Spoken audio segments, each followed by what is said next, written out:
She was living in a single room with three other individuals. One of them was a male, and the other two, well, the other two were females. God only knows what they were up to in there. And furthermore, Susan, I wouldn't be the least bit surprised to learn that all four of them habitually smoke marijuana cigarettes. Reefers.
These posts,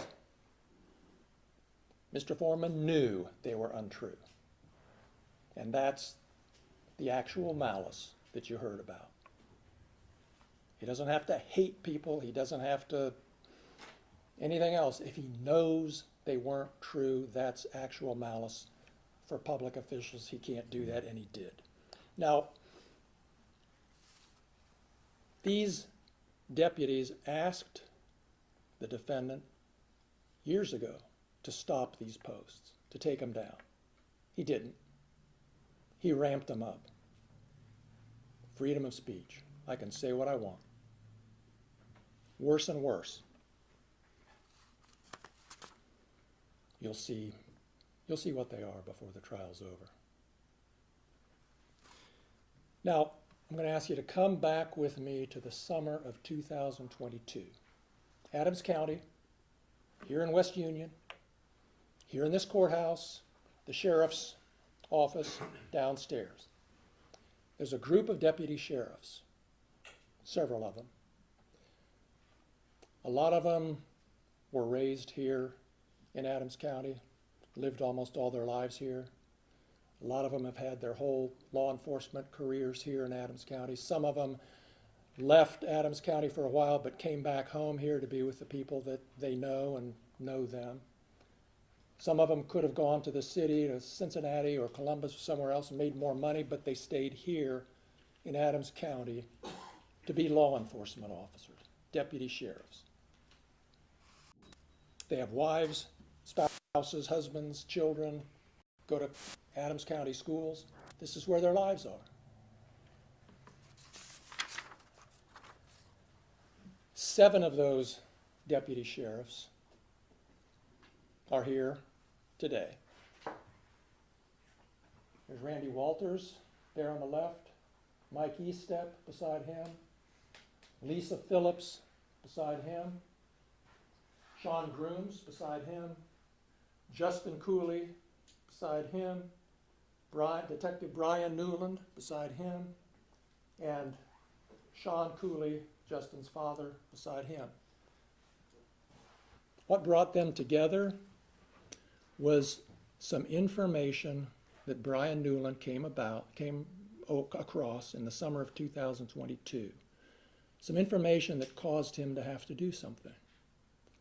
So he typed up a search warrant and he took it to a local judge. The local judge looked at it, approved it, signed the search warrant, and Detective Newland started gathering deputy sheriffs to help execute this search warrant, and it was a search of defendant Foreman's property out on Russellville Road here in Adams County.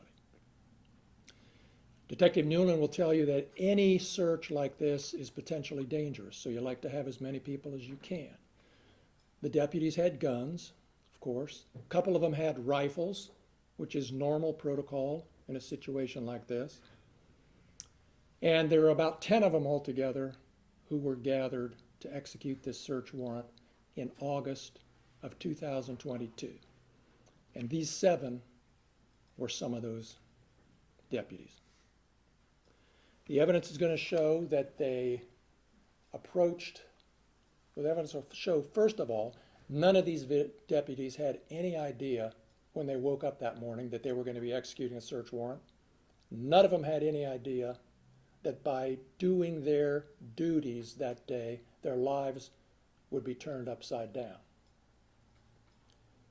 That evening, they approached the premises, spread out the way they had it planned. They knocked on the door, no answer. Tried the doors, doors were locked, doors were secured. They ended up gaining entry with a battering ram, had to knock the door down. Again, that's procedure that happens in executing warrants when that's the way you need to get in. Nobody was home. Nobody was home. Mr. Foreman wasn't home. He was away in Chicago doing a show. The deputies searched the house. They found a small amount of marijuana. They found a significant amount of cash. They seized the marijuana. They seized the cash. That's what they do. And that was pretty much it. No evidence of a major crime was found. And so what happened was, after a while, the local sheriff ordered that, decided there's not going to be any charges filed here, and so he ordered the cash to be returned. It was over $4,000 total cash found in some of Mr. Foreman's clothing and another place in his house.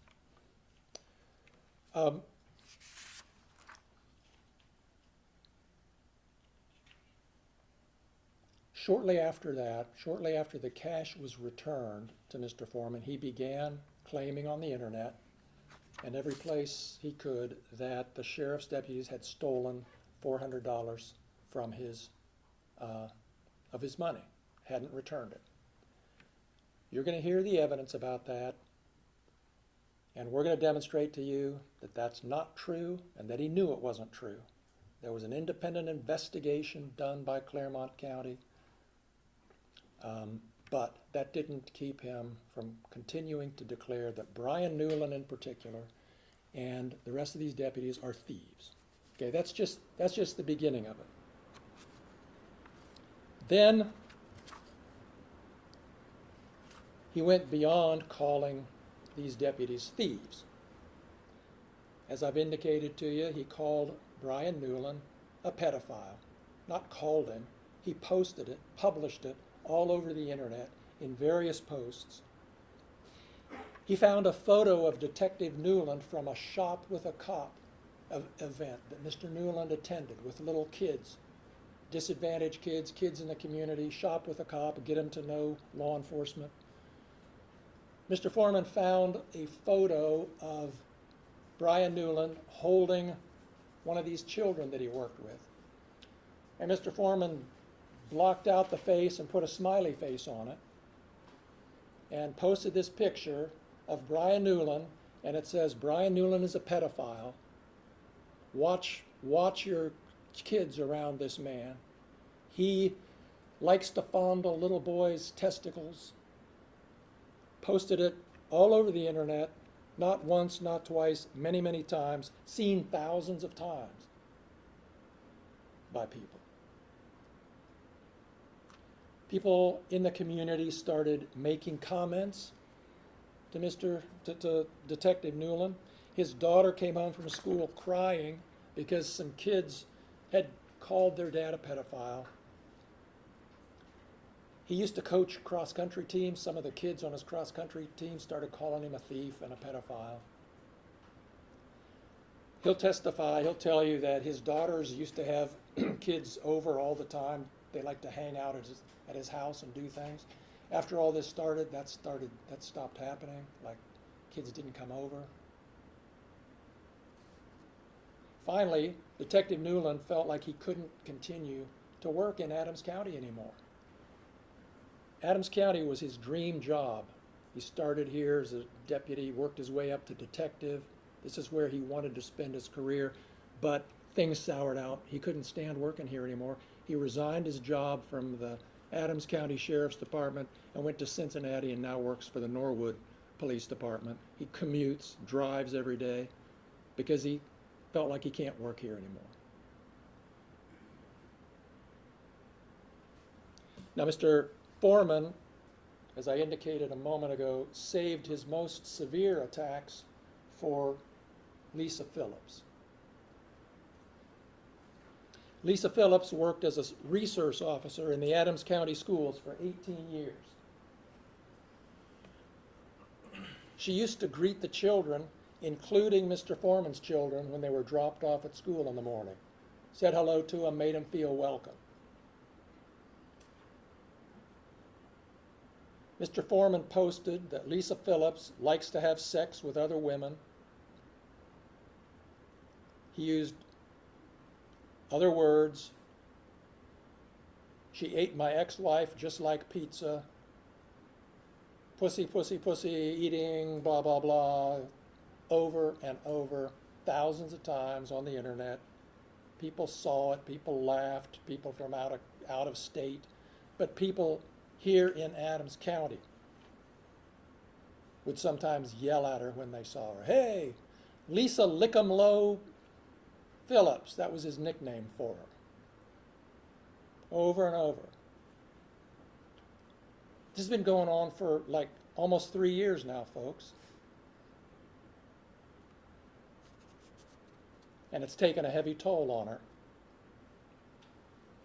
Her child came home from school crying, saying, because the kids were saying, did your mom have a sex change? Because of what they saw that he had posted. We asked him to stop. He doubled down. Thank you, Judge. She's out on call doing her duty. Someone yells at her, hey, Lisa Lickumlow calls her a thief. She's had to miss days of work because of the emotional upset. Her doctor has her on medication.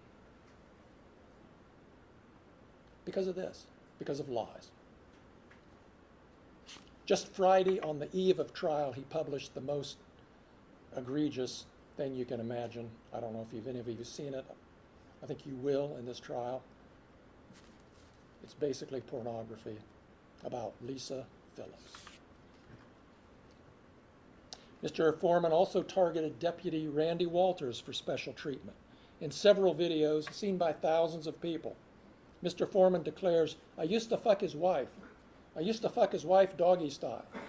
His daughter came home upset because the kids at school were saying, hey, is Afroman your father?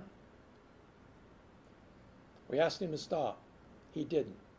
He's still publishing. There's new videos today coming out. In your face, I'm going to do what I want. Justin Cooley was targeted by Mr. Foreman as a thief. Sean Cooley, Mike Eastep, and Sean Grooms all suffered by being called a thief. They're sheriffs. They go to people's houses to do things. Hey, you're going to steal my money too? Their reputations have been damaged. It's harder for them to do their jobs. You'll hear all the evidence. That's what this case is about in terms of the facts. At the end of the case, you'll have to decide if Mr. Foreman should be held responsible for what he's done. That's what the case is about. Should he be held responsible? I indicated during our jury selection process the kind of damages we're going to be asking for, the non-economic, the value damages. You'll hear all the evidence. You'll have to decide, how bad was this? I think you're going to decide it wasn't just a little minor, said something bad about you. It was about as bad as you can imagine for these deputies. Reputation, pain and suffering, humiliation, personal embarrassment, loss of reputation, all that stuff, you're going to have to put a value on it. And I will tell you this, as I said earlier, I'll try to help give some guidance. You can reject it or not, because it's your choice. But at the end of the day, I'm going to be asking you for a number for all these people that is in the 7 figures. That's how serious we take this. And there's also a punitive damages element that may go to you depending on what the judge decides. And that's going to be another decision you'll have to make based on how bad you think this is and what this conduct deserves that's been done to these people. At the end of the day, it's about what's legal, what's moral, what needs to be done to make up in some way for what's been done to these deputies that have spent their careers defending this community and living in this community. That's all I have. Thank you. Thank you, Mr. Klingler. Turn around, Mr. Osborne.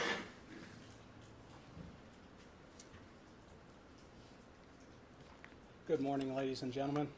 I'm going to reintroduce myself. My name is David Osborne, Jr. I represent Joseph Foreman. He does go by the stage name Afroman. And I want to thank you for your service today. This is not going to be an easy case. This is going to take a week of dedication of you to go through. Not an easy thing to ask, but something that we appreciate you are willing to do. This case is about the freedom of speech protections contained within the First Amendment of the United States and the Ohio Constitution. It is about an American citizen's right to make public comments about the actions of public officials, actions that took place in his own home, actions that took place within his home were part of his artistic, creative expressions. And Americans maintain a right to criticize, to mock public officials. And that includes law enforcement officers. On August 21st of 2022, Detective Brian Newland drafted a search warrant. That search warrant was based upon an interview conducted with a confidential informant. That confidential informant gave Mr. Newland information. He put it in a search warrant, and then he went and he saw Judge Roy Gabbard, and Roy signed it. From there, they went to execute it that very same day. Officers from the Adams County Sheriff's Office, 7 of the 10, descended upon Mr. Foreman's residence with a hastily prepared search warrant. For a man who's famous for a song that said, "I got high," the amount of force used was excessive, to say the least. After all, based on the song, a bag of Doritos would have been enough to take him out. But they deemed it necessary to not only go to his residence with assault rifles, body armor, and even a riot shield to execute their search warrant. And all that led to a destructive search of Mr. Foreman's residence. Deputies searched Mr. Foreman's home, every one of his outbuildings, behind the couch, under the hood of a car. And you know what they found? A couple little joints, which, let's face it, because I got high, that was expected. And then they found cash. His cash, not theirs. His. They seized all that. It was cataloged, returned to the office by Brian Newland. Newland then does what's required by law. After you search, you have to return a thing to the court that says every single thing you seized, a return on your search warrant to tell the court what you took. In that, he puts a number for the amount of cash that was there. Now, Mr. Foreman, well, let me back up, because there's something I forgot during the search. For a search for marijuana, or whatever was in the search warrant, we'll introduce that later, they disconnected his security camera system. He has a security camera system in the house. He's had break-ins before. Most Americans, he has a security camera system. Yet in the middle of their search, they disconnect it. They say it's going to be because they wanted to take it for evidence. But you know where that evidence ended up? On the couch over there. Just disconnect it and leave it there. Now, what precipitated next is the primary focus of the lawsuit. Mr. Foreman did what he's done through his entire career. He took his life experiences and turned them into music, social commentary, and artistic expression. After all, one only need to look at the song, Because I Got High. The lyrics are there. I was going to clean my room because I got high. He was rapping about his life then, and his posts are talking about his life and his experiences. During the search of Mr. Foreman's home, deputies' actions during the search were captured in two places. One, the security system of Mr. Foreman. Joe's security system was active until they cut it. You also have body camera footage. Now, we don't have body camera footage for all 10. Not everybody was wearing body cam. But the officers that did, there is body cam footage. And he used this footage from both those locations to make his music videos. He posts them on social media like Facebook, YouTube, Instagram, and even TikTok. The plaintiffs decided they did not like what Joe had to say about him, or how they portrayed him, or how he used the footage of their behavior as their job as law enforcement officers, as public officials. Their response was to sue him in order to silence his freedom of speech, threaten his livelihood. After all, have you ever heard of a law enforcement officer suing a person for making a social commentary on him?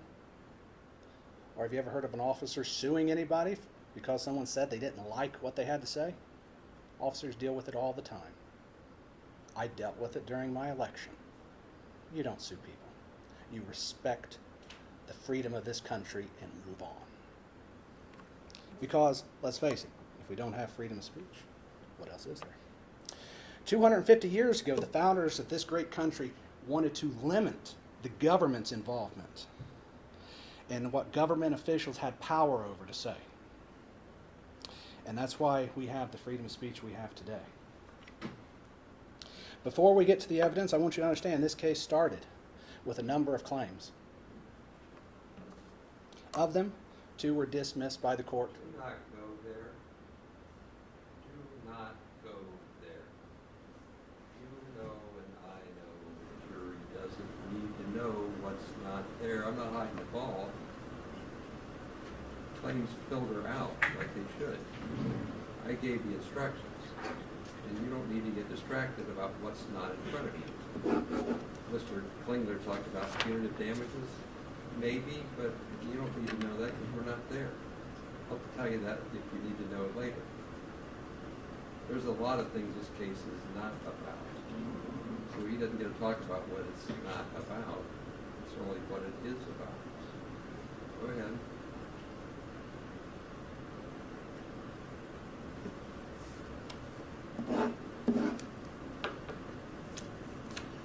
Forgive me. I have to readjust my opening slightly.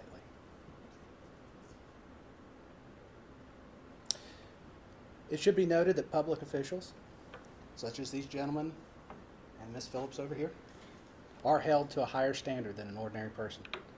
They're public officials. They are expected to be criticized and mocked. The evidence will indicate that Mr. Foreman created songs with titles like Will You Repair My Door? Lemon Pound Cake. These songs went viral, yes. People connected with the message and understood what Joe was trying to say. The videos and songs resonated with the public because they addressed something that people care deeply about as Americans, and that is how law enforcement officers conduct themselves. Joe also made statements on social media about the search and the officers involved. Some of these statements were openly critical and expressed Joe's opinions about what happened. Statements about missing money. And he used some strong language, some exaggerated language. We call it hyperbolic language, to present his message and his opinion. But all these statements were a matter of public concern as well as statements about his personal opinions. The experience of law enforcement officers executing a destructive search warrant is well beyond question, as it is a matter of public concern. The plaintiffs are going to point to specific statements that Joe made. They're going to claim these statements are defamatory. they are going to attempt to remove them from their context. Statements aren't in a vacuum. There's context. If you get called a name, if my wife yells at me, there's probably context to it. That context is what we're going to show you. Because if you look at those statements in isolation and simply ignore the conduct that sparked them, you can't understand really what was going on. You'll be asked to forget much of that context of the statements. At least not the, I should say the least of it is that the plaintiffs are public officials and the public has a right to criticize them. The evidence will show that Mr. Foreman's statements fall into three categories. The first, many of these statements are his opinions. Opinions are not assertions of fact.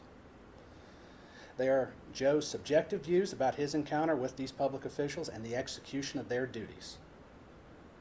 The First Amendment protects the right to express those opinions, even if they're harsh, even if they're mean, even if the person who is the subject of them hates them. They are protected. Second, many of the statements are exaggerated, rhetorical exaggeration, as you might expect from a musician. After all, if you didn't have Because You Got High, if I said I just didn't want to clean my room, no one would have bought that song. You have to exaggerate something. You'll see he used colorful language, sarcasm, and satire. No reasonable person would have understood these statements to be literal assertions of fact. For example, Mr. Foreman created nicknames and made comparisons to cartoon characters. No reasonable person would understand those as a literal assertion of fact. That is a rhetorical satire flourish. That has always been part of our social and political commentary in this country.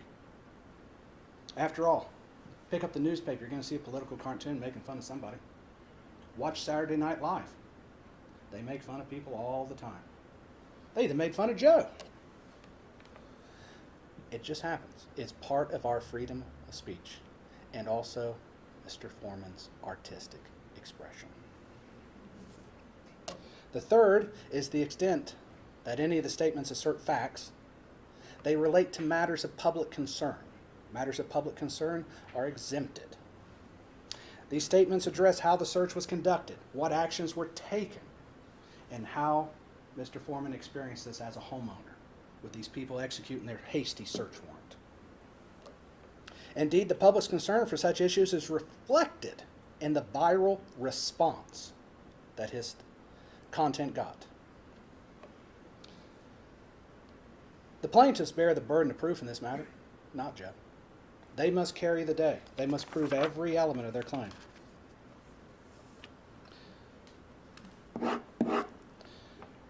Looking at the invasion of privacy due to false light is one of the claims that they're claiming.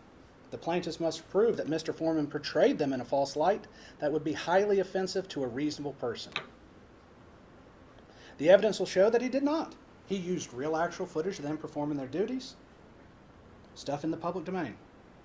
Joe's statements were based entirely on his personal experience and within his county of residence, which that is something I do want to clear up. Mr. Foreman lives in Adams County, not Hamilton County.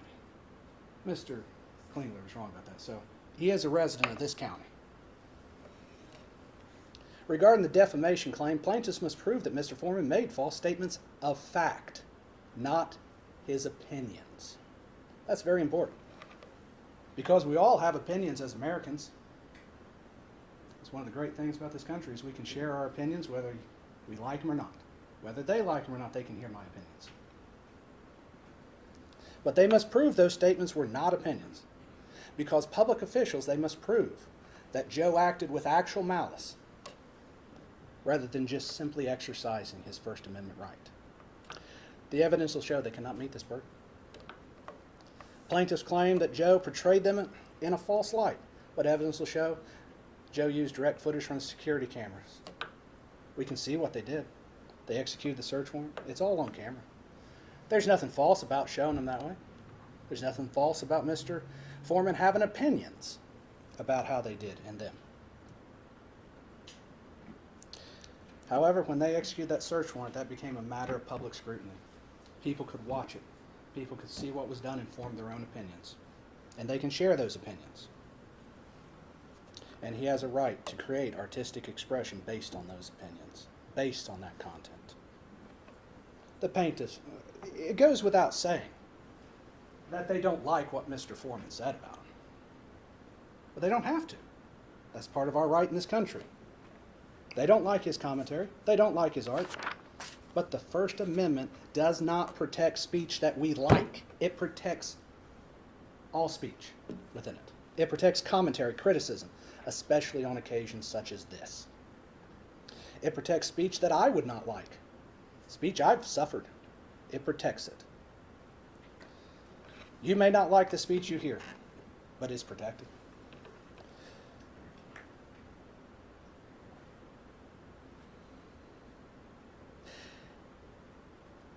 Throughout this trial, you'll hear testimony and see evidence that demonstrates several key points. You will see the actual videos and social media posts Mr. Foreman created. You'll be able to judge for yourselves whether they are false, whether they're his opinions, whether they're artistic expression that is all protected.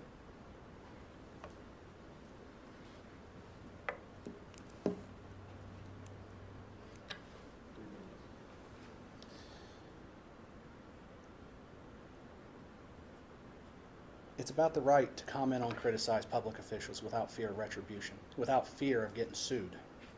It is about the right to create artistic expressions that are matters of public concern. The plaintiffs are law enforcement officers. They perform a cardinal public function. But with that public role comes public accountability. It also comes a certain standard that you have to understand. And as public officials, they can be criticized. They may not like it, but it's allowed. Plaintiffs have the burden of proving their claims. The evidence will show they cannot meet that burden. The evidence will show that Joe's videos, posts, and commentary were artistic expression for matters of legitimate public concern, his opinions on the law enforcement officers, and how they were performing their duties. If the plaintiffs prevail in this case, what message will that send to this country if they prevail? It sends the message that if you criticize law enforcement, if you comment on how they conduct themselves, if you mock them, if you create art with them in it, they can sue you. That's not the America we live in. That's not why we have a Constitution in the First Amendment. That's not why the First Amendment is in the Constitution of the state of Ohio. Ladies and gentlemen, upon the examination of the evidence at the end of this trial, I'm confident you'll conclude that Joe did nothing wrong. While the plaintiffs are unhappy, upset with what was said, he exercised a right he had, a right that every American has. He commented on matters of public concern. He created art. He did what any stand-up citizen would do. He made his voice heard to the people. At the end of this trial, I'm going to ask you to return a verdict in favor of Mr. Foreman on every one of their claims. I'll ask that you vindicate his First Amendment rights. And I'll ask that you send a message to the American people that you can criticize public officials and that we are not living in a dictatorship where if you don't like what is said, you just sue someone to shut them up. Thank you. I'm just going to start calling witnesses, but I'm going to tell you what this case is not. Okay. This case is not going to be an analysis of why the magistrate issued a search warrant, or what the facts were leading to the search warrant, or the backstory of the warrant. That's the subject for criminal cases.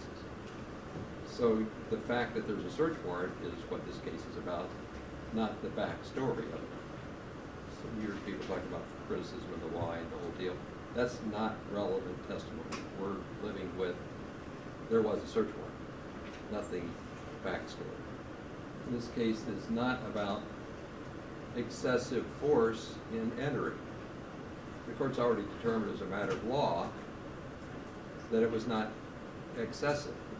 You'll see testimony of damage, but that's a legal standard about whether it's more than customary or expected in the realm of a search warrant. Search warrants are lawful forced entry. So you won't get, was that too much force? That's outside the realm of the testimony. And I call these the third thing. This is not about vindication of the defendant or messaging to the public. That's things that happen from the political branches of government, the legislature, or the executive offices. Messaging is not what you're concerned with. It's the message the jury's sending. You're not messaging. It's all about how these facts affect these people. So when these little distractions and diversions come at you, I'm going to try to continue to narrow and keep you focused, not on the distractions, but on the issues and the law. Otherwise, you're going to ask later on, why didn't the judge give us instructions on messaging? Because that's not how this comes out. So I'll do this periodically along the way when things start going astray. Ready to go, Mr. Klingler? Yes, Your Honor. Tee it up. Plaintiff calls Detective Brian Newland.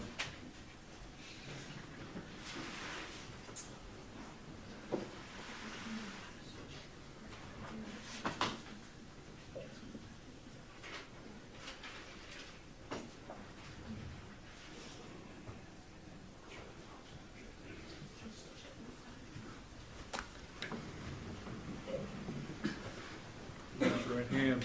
Do you solemnly swear the testimony you're about to give shall be the truth, the whole truth, and nothing but the truth? As this, you shall answer unto God. I do. Thank you. You can be seated. Since you're a public official, we won't expect to have your private residence address. Klingler, go ahead. Thank you, Your Honor. Would you introduce yourself to the jury, please? My name is Brian Newland. And Mr. Newland, where do you live? No street address, just generally. I live in Adams County, Ohio. And how long have you lived in Adams County? From 1995 to 2010, and then from 2015 to current. What were you doing between 2010 and 2015? I was in the United States Army. Honorable discharge? Yes, What do you do for a living? I'm a police officer.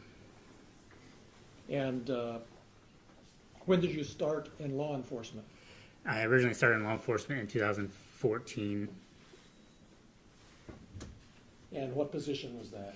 as a deputy sheriff Where? at the Adams County Sheriff's Office.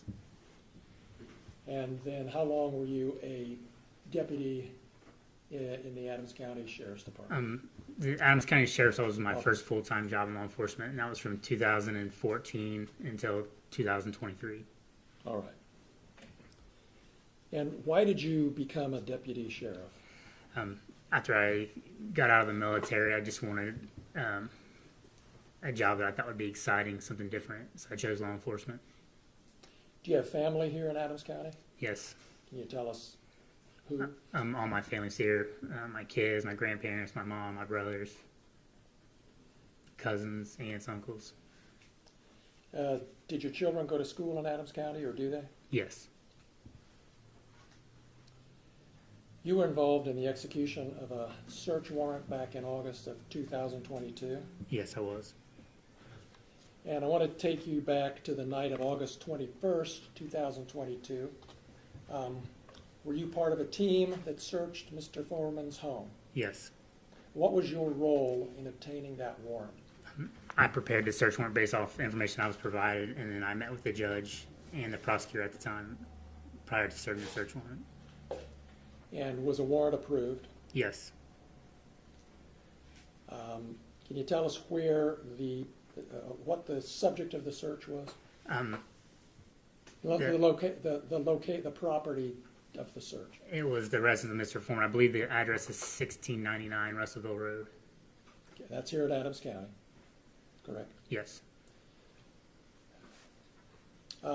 Now, were the other plaintiffs here in the courtroom, were they also deputy sheriffs or part-time deputy sheriffs that participated in that search? Yes, they were.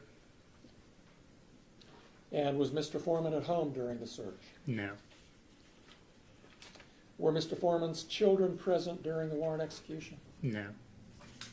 Was anyone present other than you and your fellow officers? At the time of arrival, no. Was anything seized or taken from Mr. Foreman's home? Yes, there was some money and a small amount of marijuana and some miscellaneous drug paraphernalia. Why was the cash taken? It's common with any type of drug seizure. We seize the money in cases proceeds from drug-related sales or drug trafficking activity. Was the money potential evidence? Correct. What was your role in seizing this cash, Detective? I'm sorry. I don't, Well, maybe I got ahead of myself. Was cash located in the property? yes. Do you remember how much approximately? Approximately $4,000. And did you play a role in taking that cash? Yes. What was your role? I was provided the cash, or provided the money that was located by another deputy. I counted out the money, put it in an evidence bag, and then at the end of the search, I transported it back to the sheriff's office. All right. Did you take any of the money? No. Did you ever take any money from the evidence bags? No. Did you ever take any of Mr. Foreman's money? No.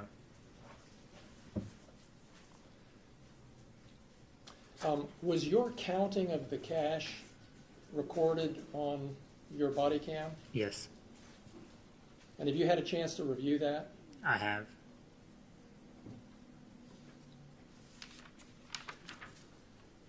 Has Mr. Foreman accused you of taking his money? Yes.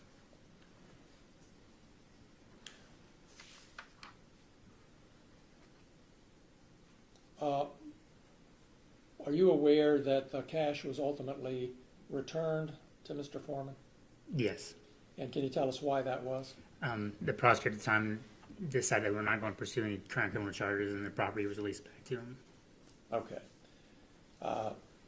Were you present when Mr. Foreman picked up the cash that had been seized? No.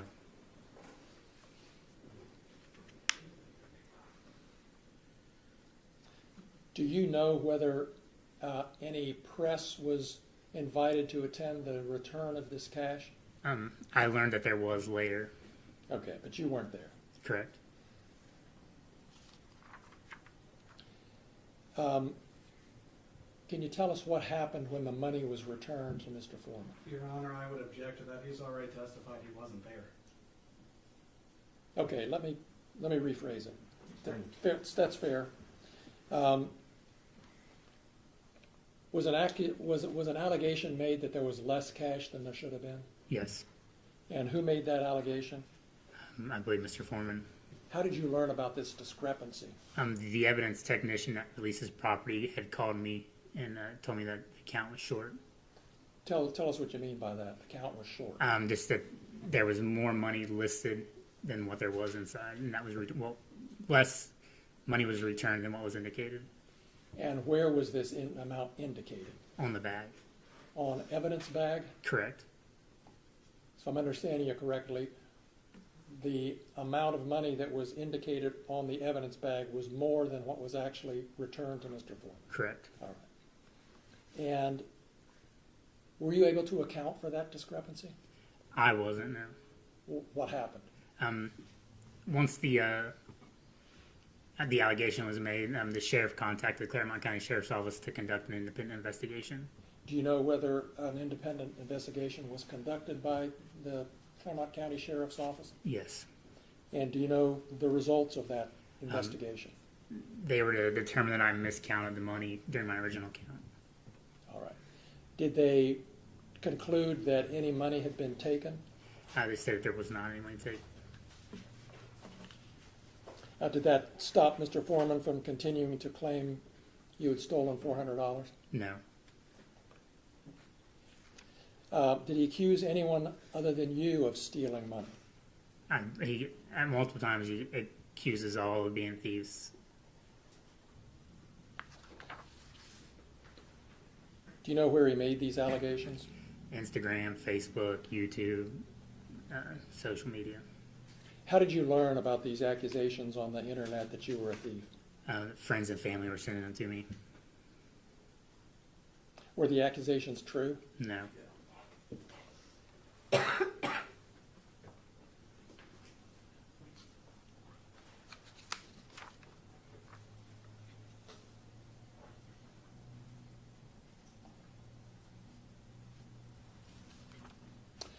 I think you said you've reviewed your body-worn camera from that night, Yes. and were you able to tell what happened? From what it appeared as if I began counting money, I stopped to reshuffle money that was in my hand, and then began counting again after putting money down. And it was at some point there was a discrepancy in the amount that there was and the amount that I counted. Was it a miscount? Yes. Now, were any charges ever brought against Mr. Foreman as a result of this warrant execution? I may have asked you that, I'm sorry. No. Sometime after the execution of this warrant, Detective Newland, did you become aware that Mr. Foreman had posted certain things other than being a thief about you on social media? Yes. And how did you learn about these posts? Friends and family were also sending them to me. Ms. Gratcher, could we see Exhibit 16? Yes. We need to switch it to the HDMI. I'm right. Right, Chris? So it can be, what is she wanting its card on? She needs to switch to left wall, I believe. It's left. All right.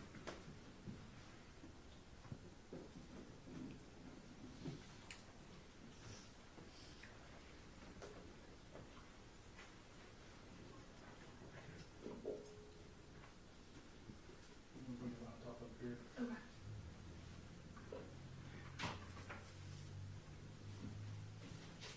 We're gonna go to card. Yes.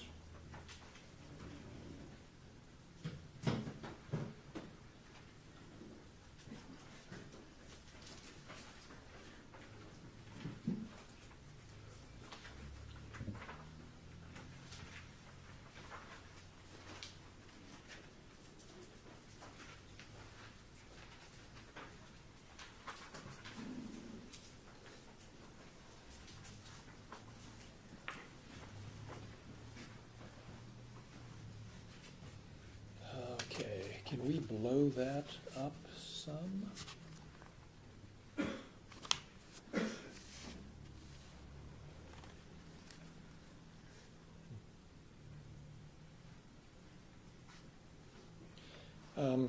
All right.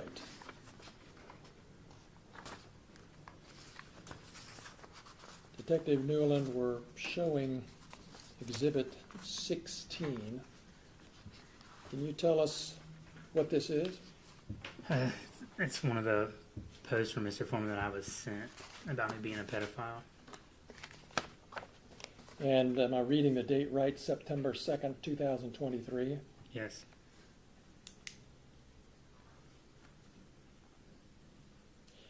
And I'm not going to ask you to read it, but I will read part of it just to make sure it's in the record and that people are clear on what it said. This is the uneducated can't count pedophile police officer that stole my money. His name is baby-making Brian, child molesting, newborn baby mama, newborn Newland, Detective Brian Newland. I have a song coming out about him. The chorus goes like this. I pledge allegiance to the flag. Brian Newland is a flag. He used to play with little toys. Now he plays with little boys. Watch your little boys around Brian Newland. He's very bold. He will fondle little boys' testicles and butt cheeks right in front of you in broad daylight. This is a public service announcement. Stay safe. Did I read that correctly? Yes. Can we see Exhibit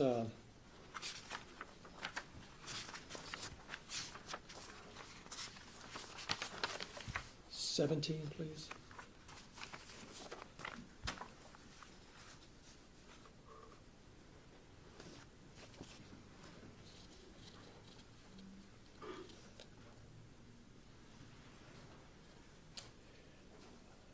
Can you just scroll down so we can see the whole thing for a second? All right.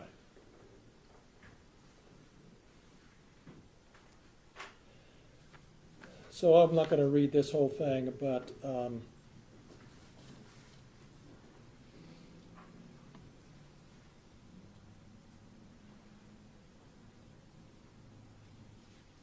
it says, in part, if you pay me back the money you stole from me, I won't tell the world about your pedophile pilgrim family, you know, like your brother, that's named Will You Stop Sending Dick Pic Williams, a.k.a. William Newland. If you get arrested in Adams County, all you got to do is lie on me and Brian will let you go.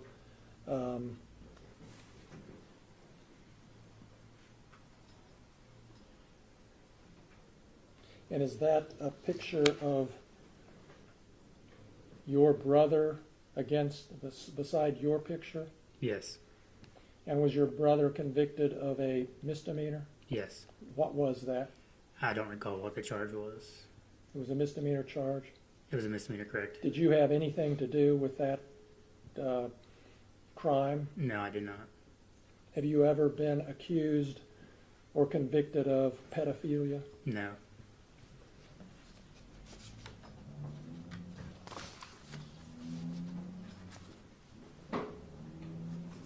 Let's look at, let's see, number 18. Is that a video? Yes, All right.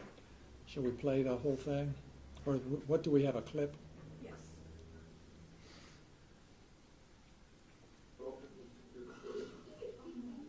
Yes. Baby making Brian newborn Newland. Yeah, the serial statutory rapist.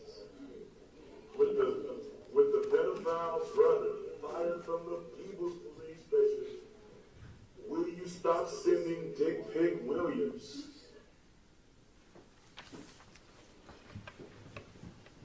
All right, and let's take a look at number 10.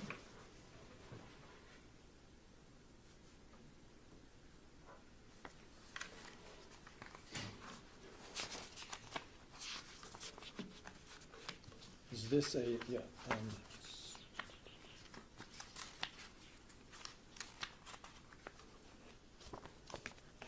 okay.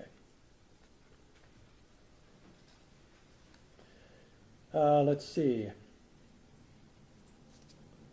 He used to do hard drugs. It says there in the third or fourth line. Did you ever do hard drugs, Detective Newland? No. He snitched on all his friends. Do you have any idea what that's all about? No. Now he steals money from traffic stops, bogus raids, and from Adams KK County Sheriff Evidence Room under the camouflage of law enforcement. Did you ever steal money from a traffic stop? No. Did you ever steal money from anybody? No.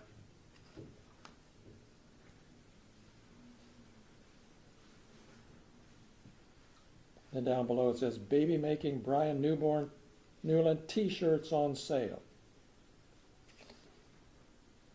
You see that? Yes. Let's look at Exhibit 15, please.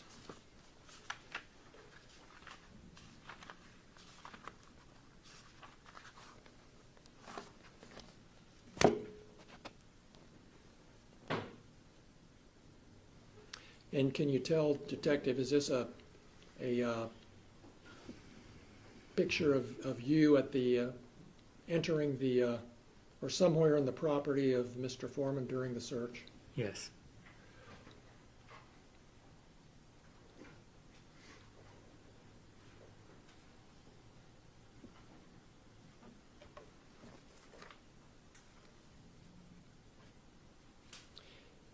And let's take a look at 14.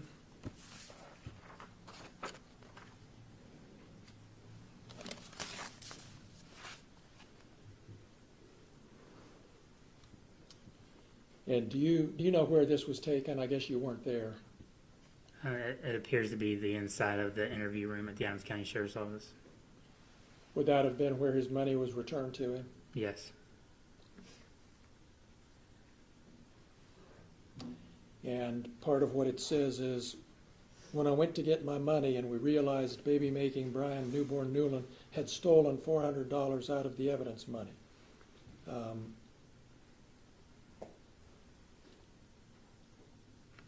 Again, did you ever steal any of his money? No. Let's take a look at Exhibit 15, please. Or did we do 15? Yes. Sorry.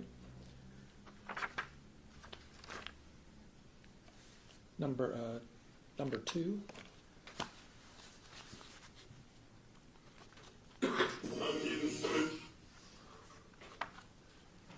But telling the truth and the truth. Stop Okay, it. oh, I'm Stop. sorry. Objection. Yes, Your Honor, I would have an objection to this Tell video. me what it is. Your Honor, this objection is video because this video, if I'm not mistaken, was published within the last 2 weeks. The law on this has changed. Ohio has actually passed what's called an anti-SLAPP law, which therefore extends immunity to things, actually, in a way, increasing a person's freedom of speech rights in Ohio. Thus, this evidence to be tried here would be tried under a completely different standard than when this case was started.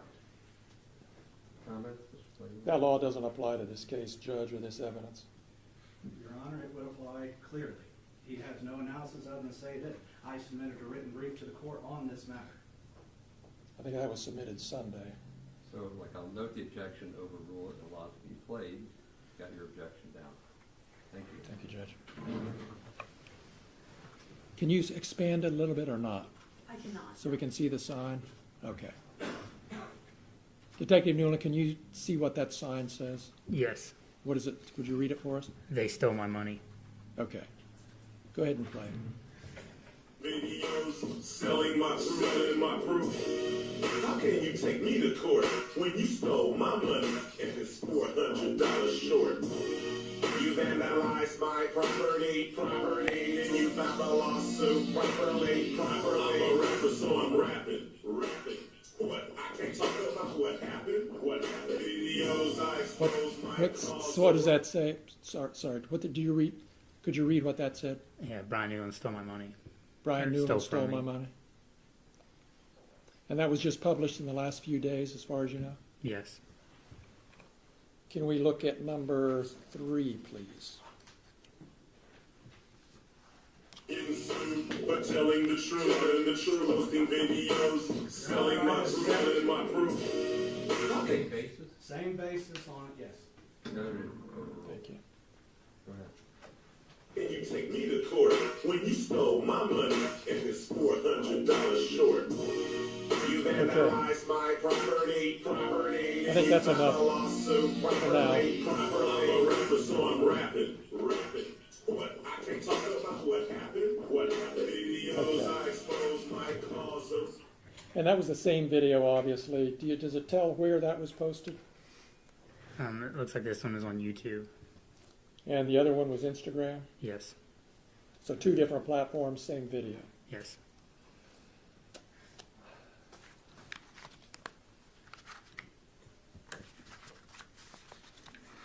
And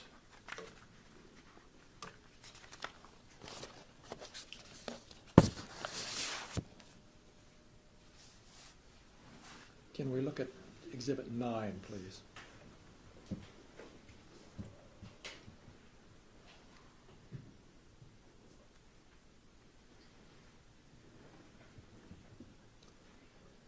And I'm looking specifically about halfway, a little more than halfway down. Do you see, Detective, where it's posted, not only did he steal my money from my house, he stole money out of the evidence room at the Adams County Sheriff's Department away from my house, making the Adams County Sheriff's Department the new crime scene.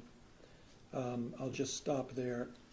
Again, did you ever steal any money from his house or from the Sheriff's Department evidence room? No.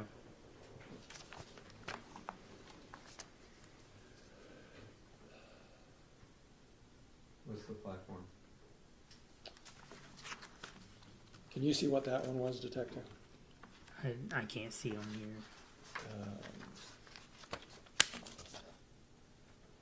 Is that Facebook? No. It's Facebook? I'll represent that it's Facebook, Your Honor.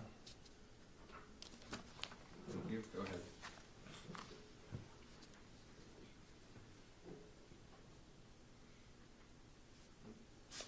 So, and we can take that down or whatever. We don't need to keep it up. I don't care. But I'm done with the exhibits right now. Detective, I just want to ask you, The first one we saw with you holding, it looks like a child with a smiley face. Yeah. What was that originally a photo of? That was from one of the shop with the cop events at the sheriff's office. What's a shop with a cop event? It's where the community donates money, and then local law enforcement will take lower income children to Walmart and let them shop for Christmas. And did you participate in that event regularly? Yes. And do you know what year that picture was taken from? I don't recall. All right. And the little boy you were holding there, can you tell us anything about who that was? Not his name, of course, but who it was? It was just a cool little boy that got picked for Shop the Cop and chose me to be his officer. Chose you to be what? His officer. And what did you do? Did you do something with him, shop with him, or what? We put him in the cruisers, turn the lights and sirens on, parade through town, and we go to Walmart and help him shop. And we come back to the fire department or wherever and help them get their toys ready or play or, and feed them pizza, stuff like that. And you did that more than 1 year? Yes. And that was a photo that Mr. Foreman or somebody on his behalf took and used in that pedophile posting? Yes. So, Detective,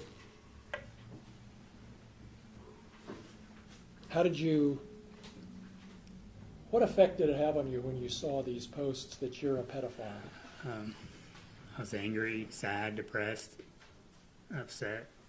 Why were you sad or upset? Isn't it just somebody exaggerating or making jokes or making a comment? I didn't find it funny at all. I work in law enforcement, have kids, have friends, family. I was involved in the schools. And then I'm being blasted all over social media for the entire United States to see that I'm a pedophile. Did you ever have any evidence that other people were seeing these things, other than the fact that it's on social media? But did anybody ever say anything or do anything to indicate they'd seen it? I've had comments made to me since day one. Like what? If you want the most recent example, yesterday there was a cheer competition in North Adams. I walked my 3-year-old son in to watch his sister cheer, and somebody asked me if that was another little boy I'm touching. Yesterday? Yesterday. Where? What competition? At the North Adams cheerleading competition. What other examples? Every time you go to an event, another comment's made or somebody says something. Another one I can recall was meet the team night for my daughters. We was in line to get slushies and people were making comments behind me. What comments? Just called me a thief and a pedophile and why was I there? And then started playing music, playing some of his songs on their phones. Some of Mr. Foreman's Afroman songs? Yes. This case isn't about your kids. They're not plaintiffs, but did this have any effect on your kids that affected you in turn? Your Honor, I'm going to object to this. We had a motion, I filed, the court responded. He knows better than to ask a question because I don't care about the kids because he didn't bring the kids in, so sustained. What other indications have you had, Detective, that people are seeing and responding to this accusation that you're a pedophile? Just what's been said to me. It's been shared, been sent to me. I've had people make comments at games, while in the store. It's just so much stuff's happened. I don't even remember half of it. So you were a Hamilton County deputy sheriff. Sorry, I said that earlier. You were an Adams County deputy sheriff, and you're not anymore? Correct. Why? I ended up leaving the sheriff's office just because of this, because of being called a pedophile and a thief. Explain to us just a little more about why that was so upsetting that you actually left your job. Because the sheriff's office, so I'm from Adams County, is where all my family and friends are from. The sheriff's office was my dream job, my position. I was friends with everybody, and it was where I planned to stay. It's been my career. I dedicated a lot of time, over 10 years, to Adams County. Whether it was calling at 1 o'clock in the morning or working 14 hours. I dedicate a lot of my time to Adams County, and I loved working at the sheriff's office. But it just got to be so much. If you go to a call or take a phone call or you make a traffic stop, something said. You go to Walmart, something said. I stopped going to my kids' games for a little bit because every time I would show up, everybody would be looking at me or something would be said to me. It just spared their embarrassment. So when did you leave the sheriff's office? I ended up leaving in October 2023.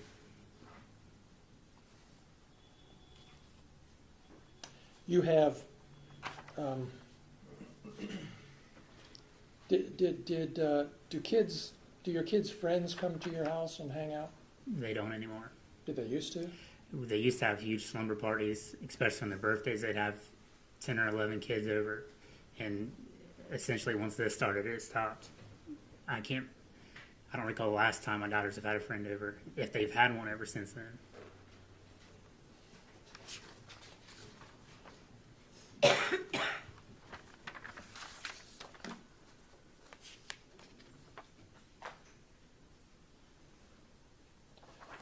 Detective, did you ask Mr. Foreman to take down these posts? I didn't personally. Did you, through your attorney? Yes. And have they been taken down? No. Are they still there? Yes.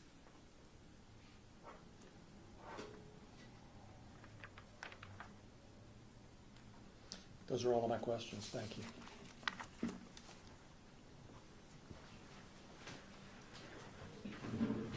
Is this a good time for a 10-minute break? Yes. Then we'll do that. Let's go off the record, take a 10-minute break. Thank you.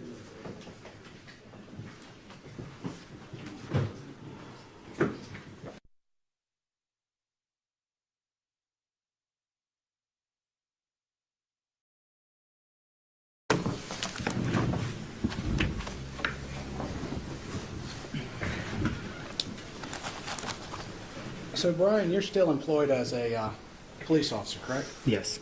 You're employed in Norwood, correct? Yes. When you went to Norwood, you got a pay raise, correct? Yes. Okay. You were asked questions about a search warrant. Is it correct to say you were the chief in charge of executing that search warrant? Correct. Okay. And you counted all the money? I did. You had full control of it the whole time? Not the entire time, no. Okay. So, walk me through the process by which you cataloged the money.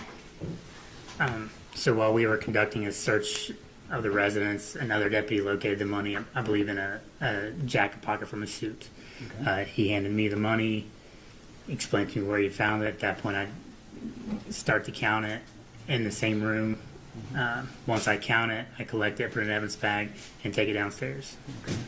So let's back up. That was very general. So when you counted it, where did you count it? I counted it in the bedroom where it was located. And you counted it on the floor? Yes. Okay. And you made specific piles? Yes. Okay. Now, that's not all the money that was recovered is what was came out of the suit, right? Correct. Where was the other money recovered? There was more money covered from, I believe it was an office downstairs Okay. And where did you count that money at? in that room. On the floor? I don't recall if it was on the floor or maybe on a desk that was there. Okay. And you were wearing your body cam the whole time? Yes. What was the time difference between the suit jacket money and the money downstairs? I don't recall. You reviewed your body camera. Yeah, it's been year. I reviewed it over a year ago. I don't recall what the time frame was. Now, Mr. Newland, let's ask that question. You were deposed, correct? Yes. You were deposed on August 8th of 2025, correct? Correct. Have you watched the body cam since then? I haven't. Well, I take that back. I've watched pieces of it. Haven't watched the entire thing. What pieces have you watched? Just of me counting the money from So- the bedroom. You watched only the part of your body cam where you recounted the money in the bedroom only. Correct. You never watched the part for downstairs. I did not. You never watched the part where you sealed the evidence bag. No. Did you seal the evidence bag? The evidence bag was not initially sealed. No. What do you mean by initially sealed? So It's not a self-sealing bag. It has to be taped. So it was placed in an evidence bag and then brought downstairs to a central location until it was transported to the sheriff's office. And the central location, where was that? In the kitchen? And you left it there alone? No. Who did you leave it with? When I first brought it downstairs, Officer Cooley was sitting at a counter and I asked him to keep an eye on it while I continued the search. Okay, and did he keep an eye on it? As far as I know, yes. What do you mean as far as you know? I mean, I wasn't there the entire time. I went on to continue searching the residence and come back down. But wouldn't he be in the chain of custody? Yeah. So did he sign the evidence bag? No, I didn't. He wasn't in charge of the custody in that sense of signing or sealing the evidence bag. I just brought the cash down while we was still conducting the search and asked for him to keep an eye on it. So the cash was never left alone? Not to my knowledge, no. Were you interviewed by a Mr. Robinson in relation to this matter? No. Okay. Did you make a report about the missing money? I didn't know. So there was this question about a return on a search warrant. Can you explain what that is? The return? Yes. It's just an itemized list of property that's seized from a location during a search warrant service. Did it include an amount of money seized on it? Yes. Does that amount of money match what was written on the evidence bag? Yes. So as far as the court knows, there was more money taken than what was returned? I'm sorry. So as far as the court knows with the return, more money was taken than what was returned. That's the way it appeared, yes. Did you put in an amended search warrant return? I don't believe so. So you never corrected your statement to the court? Correct. Okay. Does the Adams County Sheriff's Office have a policy and procedure pertaining to the counting of money as evidence? I believe so. What do you mean you believe so? I haven't worked there in almost 3 years. Well, before you worked there, did they have one? It was, I don't necessarily know that it was a written policy, but it was to have 2 people count the money. Did 2 people count the money? No. Oh, man, I'm confused on that. Can you tell me why? So explain to me why it matters, like where you're going in this case's context. Tell me why it's relevant. Your Honor, this is relevant because if the evidence of Mr. Robinson is admitted, which he has not been here yet, but if it is admitted, this would be direct evidence since he did not interview the person who counted the money. This would go to counter Mr. Robinson's report. And actually in my motion in limine, I talked about it in the idea that we did not have time to depose Mr. Robinson to determine what his investigation was or who he interviewed. As such, I'm asking a leading question of Mr. Newland because he didn't follow the policies and procedures. This was not taken into account by Mr. Robinson, and Mr. Robinson has made certain conclusions in his report that this would tend to cause issue with. Mr. Robinson on your witness list? Mr. Robinson is listed on Mr. Klingler's witness list. Is he going to be called? Depending on what happens, you might be. Like, my concern is going to be hearsay, and everything you're asking the wrong witness is in that category.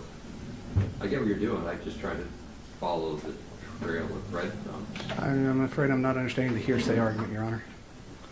He's going to say what another person said and observed, and didn't see it but read about it or doesn't have it firsthand.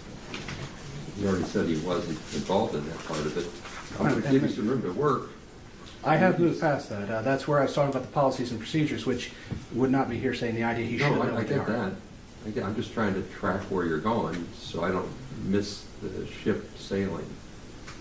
Go ahead. So, Mr. Newland, you worked at the Adams County Sheriff's Office from, what was the date on that? 2014 to 2023. Yes. During that time, when you started the Sheriff's Office in 2014, you reviewed the policies and procedures? Yes. So you would have seen the policy on counting cash? If there was one at the time, yes. I don't recall.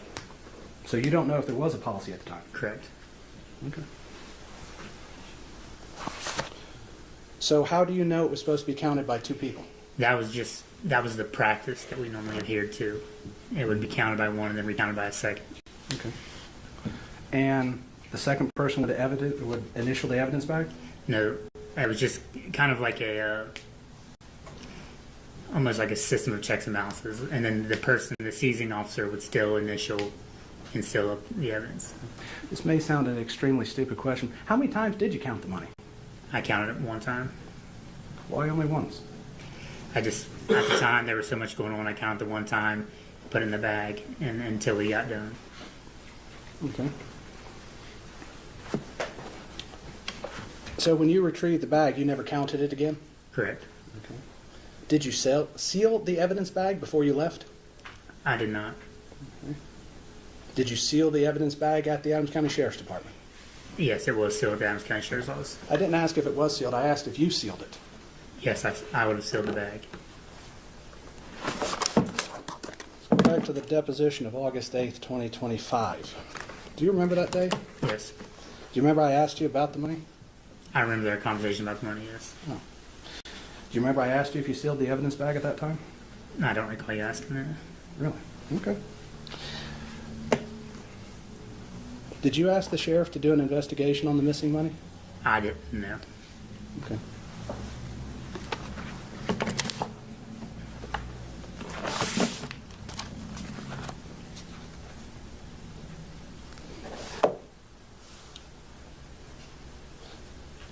So I just want to get something clear here because my notes are a little fuzzy. You were in the Army at the same time you were a deputy, right? So, yes, I was in the reserves at the time. Okay. So that's why you would have been a full-time deputy in 2014 and then discharged honorably from the military in 2015? Correct. Okay. You said this job was exciting. Yeah. What do you mean by exciting? So, like I said, when I left the military, I wanted a career that would be not mundane, but kind of like an exciting, something new type of career. So I chose law enforcement. Okay. And you've been called derogatory names before, correct? Yes. Significant derogatory names, correct? Yes. And that's by members of the public, correct? Yes. And that was prior to 2022, correct? Yes.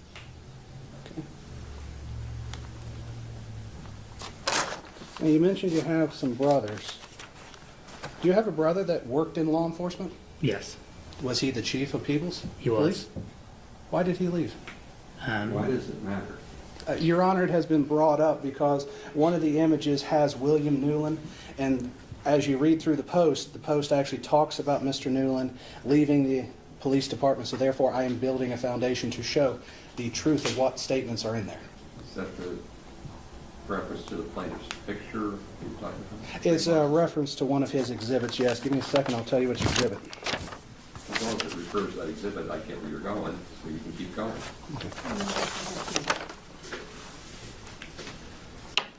I'll re-ask the question. Why did your brother leave the People's Police Department? He was charged with some kind of crime through the Adams County Prosecutor's Office. He was subsequently convicted, and he resigned or quit sometime during the process. And it is a fair statement to say it involved minor children? I really don't know anything about the investigation. You don't know anything about your brother's crime he was charged with?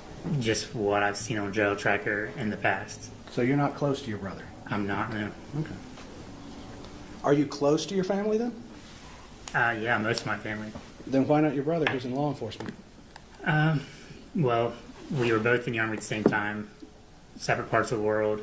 We kind of got close again, and then once this, his issues happened, we kind of just drifted apart again. So you drifted apart once he had a criminal problem? Correct. Okay. Now let's talk about that. Has anybody asked you about that prior to 2022 when he was charged? No. No one asked you about your brother? I'm sorry. Like before he was charged and it came out to everybody? No. So no one asked you about your brother being charged with a crime? Yeah, after the fact. I've been asked about it. When was the first time you were asked about it then? It would have been shortly after he was charged or arrested. Okay. It was all a complete surprise to me. And that was prior to Mr. Foreman's video and post, correct? I believe so, yeah. Okay. So now you've said people have treated you differently since Mr. Foreman's post. Yes. So people come and ask you about your brother. Did they treat you differently because of that?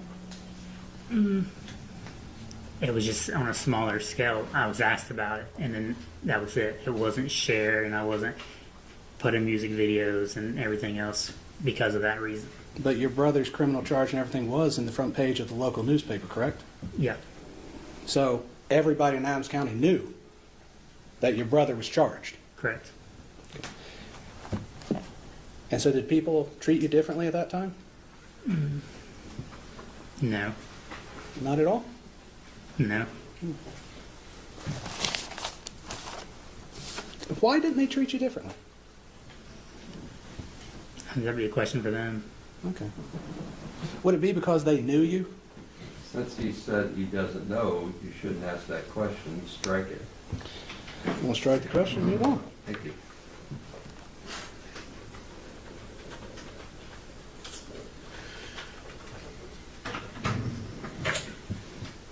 See, that would be a classic example of testimony from the lawyer, not the witness who said he doesn't know. Go ahead. If you don't know if they treated you differently when your brother's was on the front page of the paper, how do you know that your treatment today, or as you've testified to, was due solely to Mr. Foreman? Well, prior to this, nobody called me a pedophile. Prior to this, there was nothing published about me being a pedophile. Prior to this, nobody asked me if I was molesting my own 3-year-old son. What about the office?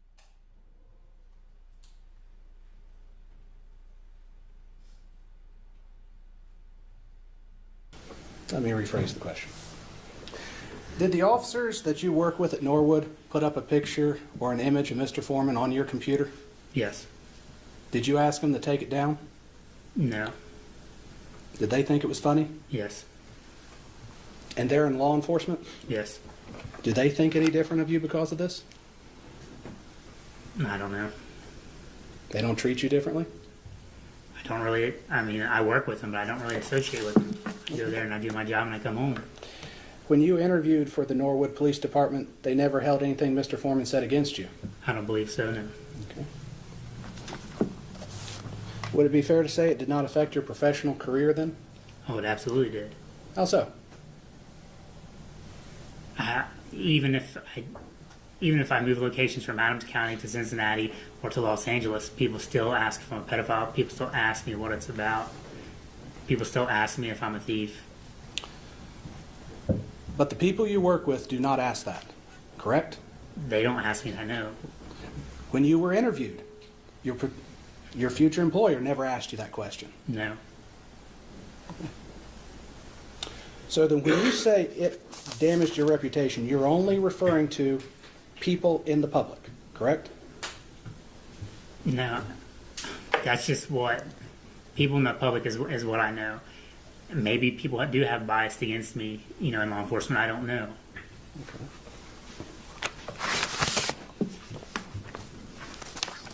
Were you ever passed up for promotion because of this? Not that I'm aware of. Okay. Were you ever disciplined because of this? No.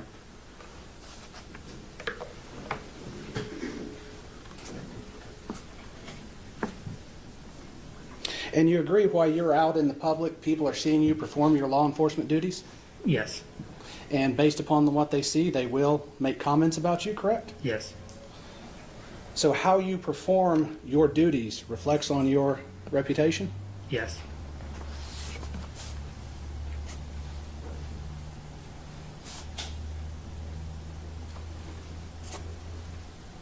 And you've testified in the courtroom before, correct? Yes. Okay. Have you ever testified in a civil case before? No. Have you ever testified in a civil case that involved the duties of a police officer before? No. Okay.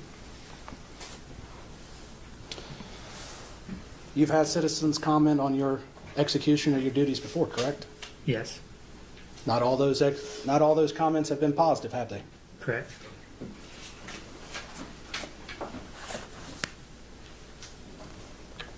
And so you would agree that as a police officer, you are subject to public scrutiny? Yes.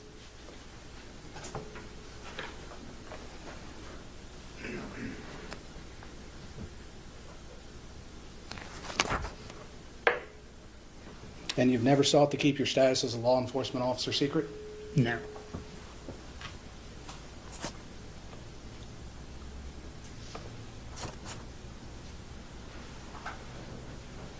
Have you ever been in a local newspaper? Yes. Was it positive or negative? Positive. Okay. But not everything they write is positive, is it? Correct.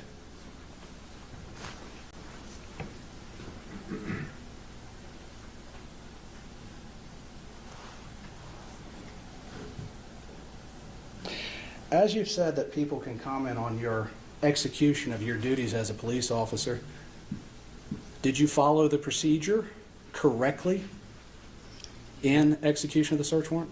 In the execution of the search warrant itself, yes. Okay. So you knocked on the door as required by law? Correct. Okay. And then you decided to kick it in? Correct. And then when you couldn't kick it in, you went to the side door with a battering ram? Correct. Why did you try to kick the door in with your foot? Is this what we're not trying? Your Honor, he has opened the door and saying that his... No, I closed the door. So I don't think we're trying the search warrant case. Your Honor, he is claiming that his reputation is linked to how he performs his official duties. I am merely introducing that he has not followed procedures, and therefore a person can criticize him on that, and therefore he would have that as part of his reputation that everybody would have to consider.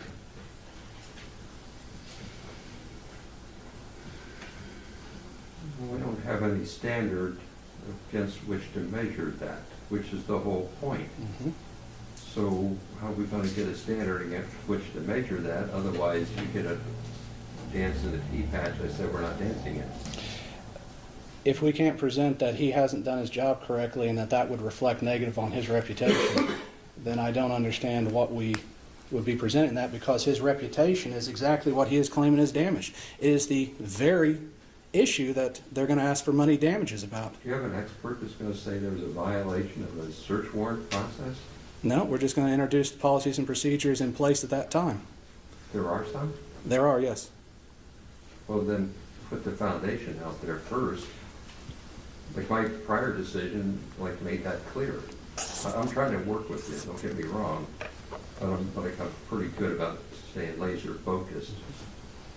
I'm trying to ask the questions now so I don't have to recall Mr. Newland after the Sheriff Kenny Dick is called, so he can tell us what the policies were at that time. But I can save this line of questioning and recall him later for it if that would be more amenable to the court.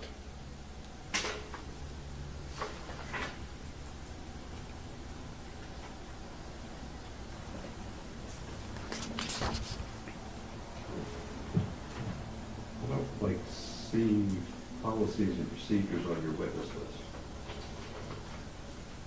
A witness list or exhibit list, Your Honor? It's all together, so exhibit list, I might have an old one. There is an amended one, if I may, Your Honor. You have them, Mr. Klingler? Yes. Amended when?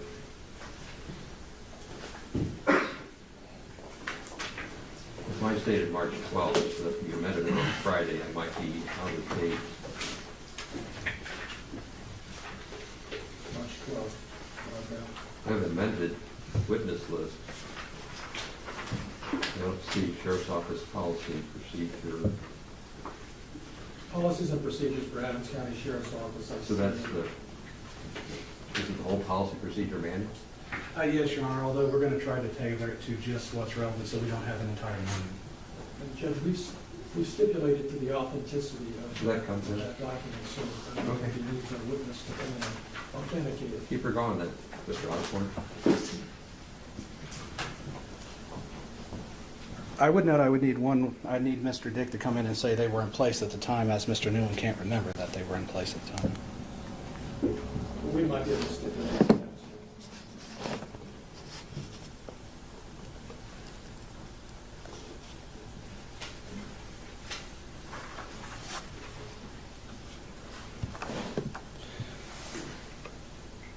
Now, it's not every time you're in public that people yell and scream thief or pedophile, correct? Correct. There's quite a few times you can have a peaceful meal with your kids and never have any problems. Correct. It's only at certain times this occurs, correct? Correct.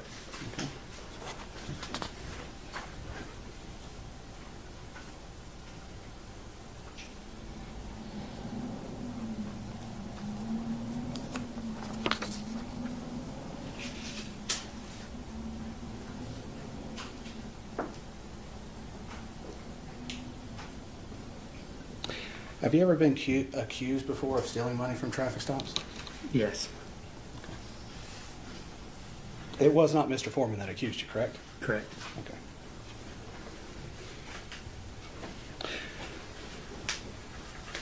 Have you seen a copy of Mr. Robinson's report? I may have seen, like, I don't believe I've seen the whole report. When he first conducted the report, or conducted the investigation, I was provided a copy of the report, or a partial copy. But you never sent that to Mr. Foreman, did you? I didn't know. Okay.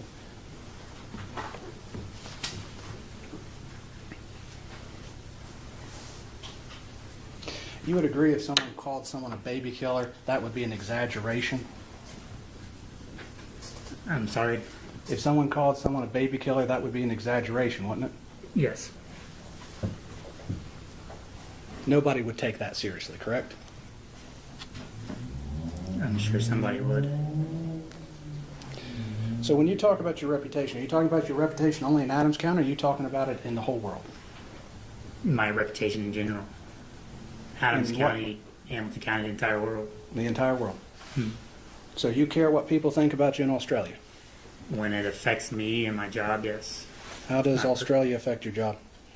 I'm not saying that it does. I'm just using it as a generalization. If it affects me and my personal life and my job, yes, it matters to me.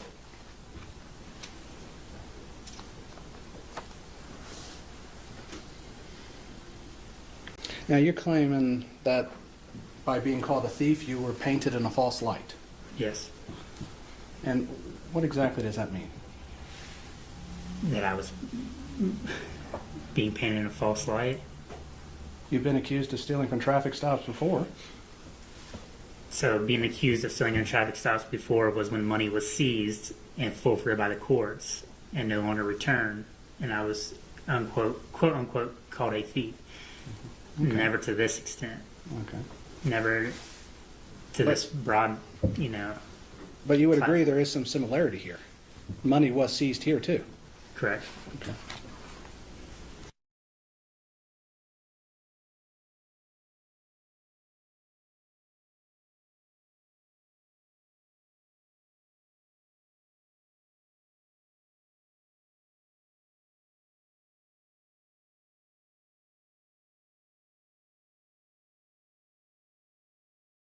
Job and find a job in another place.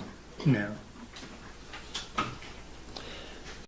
Times as a law enforcement officer, did any of those cause you to quit your job and find a job in another place?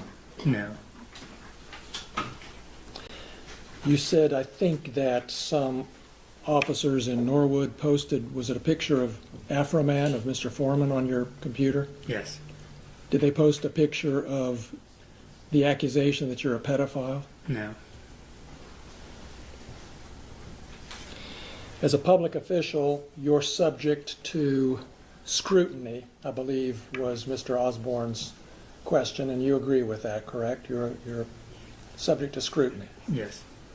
And when you became a police officer, did you think you were signing up for being called a pedophile and having to lose your job? No. Do you think do you think being called a pedophile is just an exaggeration? No, I don't.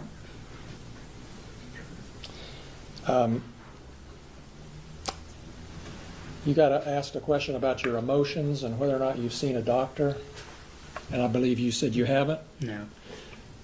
Can you tell us anything about the atmosphere in law enforcement circles, that as you've experienced it, and the attitude toward therapy and emotions and that sort of thing?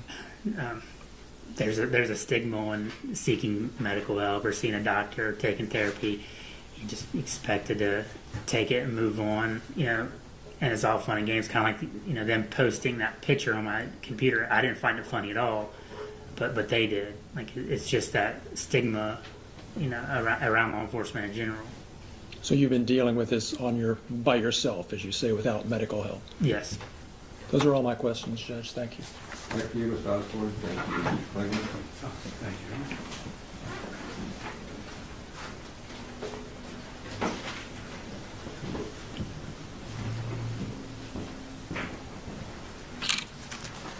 Just a few more questions, Brian. You would agree that there was mistakes made during the search and counting the money and everything, correct? Yes. So it was not done perfectly, correct? Correct. You mentioned that as an officer, you're supposed to take it and move on. Is that part of having a thick skin as a police officer? I guess you could word it that way. Yeah.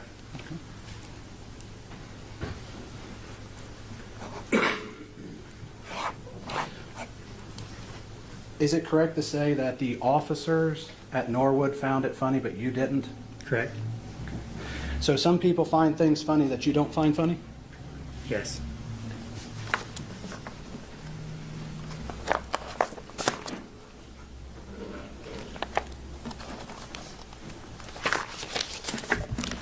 Your Honor, I have no further questions for this witness at this time. I'm going to step down. What do you got that's going to get me 30 or 40 minutes, Mr. Klingler?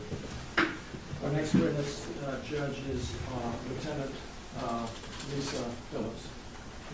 Can you get through your direct by 4:15 to 4:30? That may be difficult. Let me give you somebody you can get through.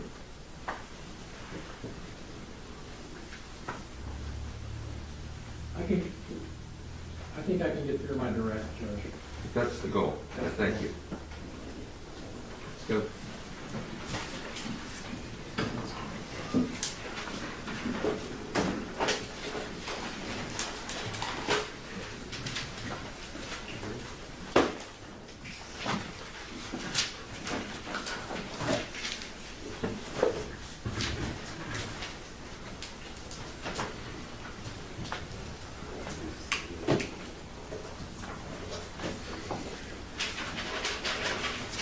Do you solemnly swear the testimony you're about to give shall be the truth, the whole truth, and nothing but the truth? As this, you shall answer unto God.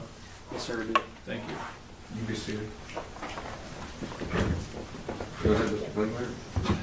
Thank you, Your Honor. Would you introduce yourself to the jury, please? Lisa Phillips, And Lisa, where do you live? Adams County. How long have you lived in Adams County? At least 24 years or so. And what do you do for a living?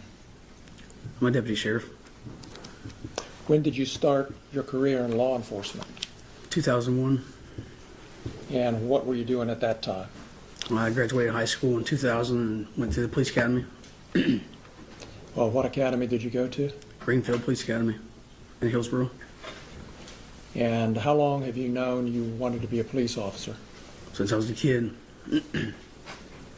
What was your first position then out of the academy? Part-time West Virginia Police Department. And then when did you was your next job a deputy sheriff? Yes, sir. When did you start as a deputy sheriff? September of 2002. And do you have family here in Adams County? Yeah. Yes. Do you have a husband? Yes, sir. You have a child? Yes, sir. How old is your child? She's 21. And did she go to school here in Adams County? Yes, sir. Do you have other family in the area? I got grandma and cousins and family like that. And did you ever serve as a school resource officer? Yes, sir, I did. Tell us about that.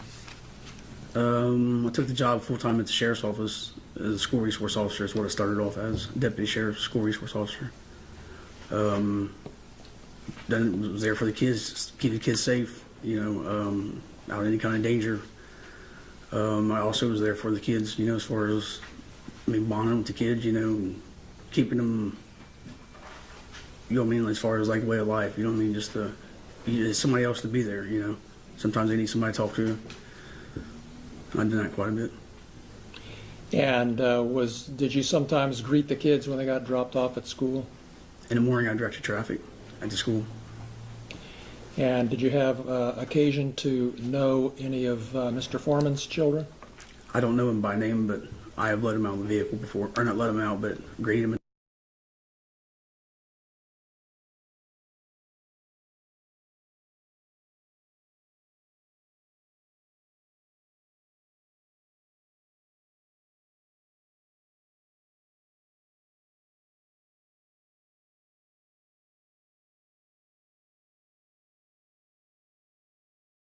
Were you part here in Adams County on Russellville Road?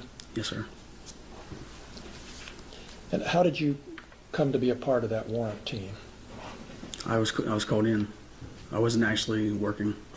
You weren't on duty? No, sir. And is that part of your job? Even if you're off duty, if you need to be called in for something, you drop everything and go do it? Yes.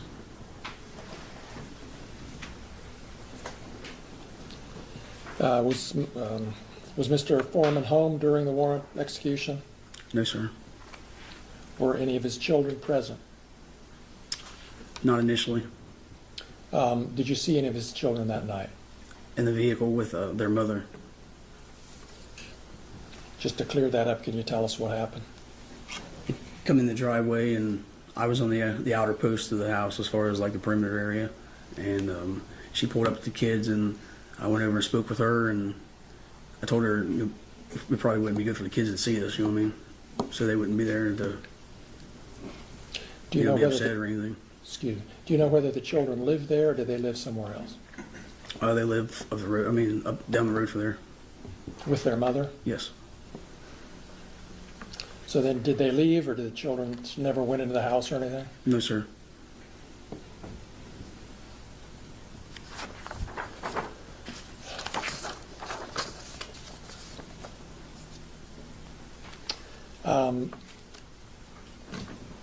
Did you take any money that night? No, sir.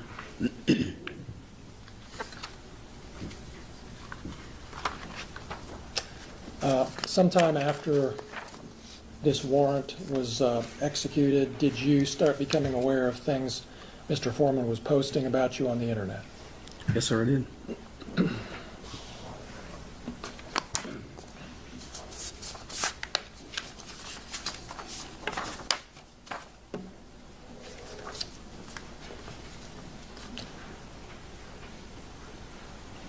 We have some exhibits that we want to show you. Do you have them lined? Do you have them lined up, Natalie? I have them pulled up. Okay. They won't play. Yeah.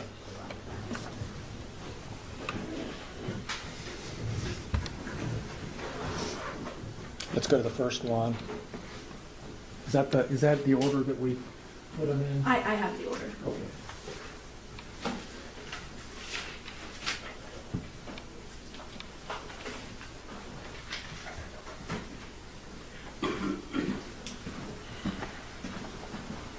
Which number is this?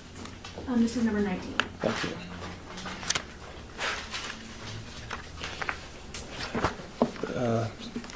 So Lisa, we're showing you what we've marked as Exhibit 19. This looks like a post from September 17th, 2022. Was that shortly after the execution of the warrant? Yes, sir.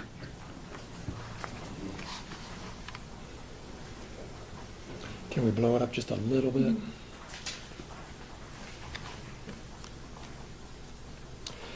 Okay, down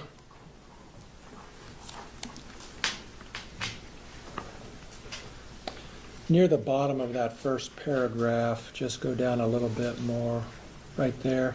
Has anybody in Adams County verified her vagina? If you haven't, you should, or she might.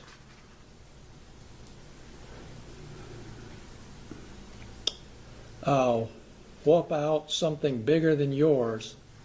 If this lady is your friend, I wouldn't leave her alone in my house. Or I'll put it this way, if you leave and your video system is messed up, etc., etc., And then down below a little further, my name for this particular officer is Lieutenant Mona Lickumlow Lisa.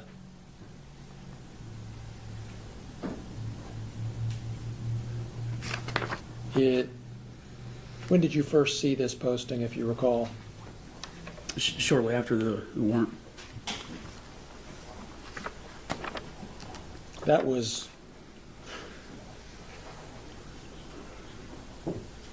over three and a half years ago. Is that Yes. right? Yes, sir. Let's go to the next one.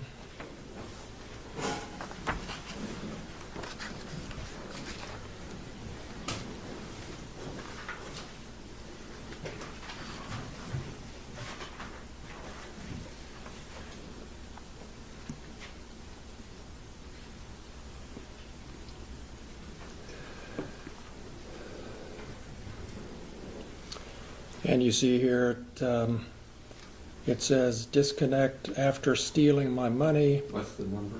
Sorry, 20. exhibit plaintiff's 20, Your Honor, thank you. Is suing me for humiliating her, giving her mental stress, ridicule, and the loss of her reputation. She doesn't like being called Lieutenant Mona Lickumlow Lisa full of shit Phillips, but she loves stealing money and disconnecting cameras of law-abiding, tax-paying citizens. That's March 25th of 2023, is that right? Yes, sir. Go to the next one. Which number is this? Number 21, and it's a video. Lieutenant Lickumlow Lisa, stop looking at pussy back there. That's your problem. You always look at pussy and you don't even know how many pussies you've licked. You don't even know how many video cameras you've disconnected. What number? That was 21? Yes. Did you see that video when it was posted? Yes, sir. Let's go to the next one. Lieutenant Mona Lickumlow Lisa, my ex-wife just like Lisa. She jealous of me. 22. I don't need to know as much as the record needs to know it. Work with me here.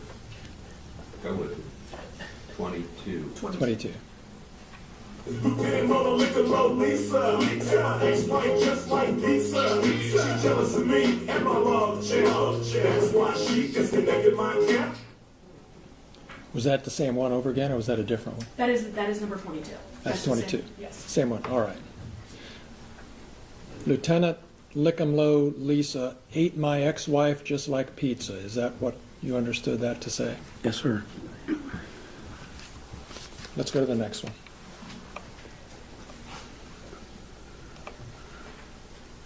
This is 23. Mona Lickumlow Lisa, my ex-wife just like Lisa. She jealous of me and my love chill. That's why she disconnected my camera. That's the same thing on a different platform. Do you know what? Can you tell what platform that is? Search YouTube.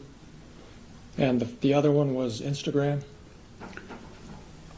But let's don't play it. Just pull it up. See if we can. Number 22.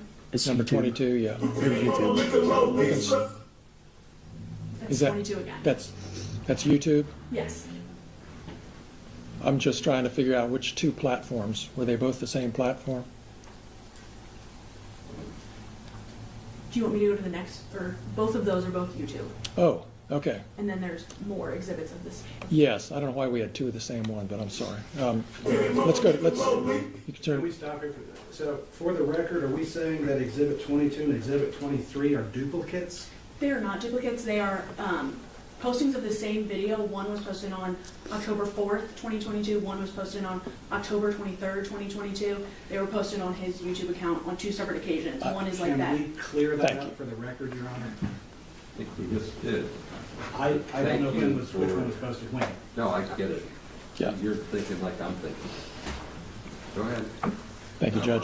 20. Let's play the next exhibit. 24. Yes. Exhibit 24. Mona Lickumlow Lisa, my ex-wife just like Lisa. She jealous of me and my love chill. That's why she disconnected my camera. When was that post? Can you see a date? Is that a different date? Or But it's, should have the witness testify probably ideally It's if we can. September but- 25th of 2022. Okay, and is that a different, that's a different date from the other two? Yes. Thank you. Next exhibit. Number 25. Number 25. Lisa, Lisa, ex-wife just like Lisa. She jealous of me and my love child. That's why she disconnected my camera. And is that a different date? Whoops. Was that a different date? Well, it's not up there anymore, is it? Or It is up there. okay. Can you tell, Lisa? Sorry. Yes, sir. It's October 4th of 2022. Thank you. Different date. Okay. Next exhibit. Is that it? All right. We have another video. We're ready to do that? Yes.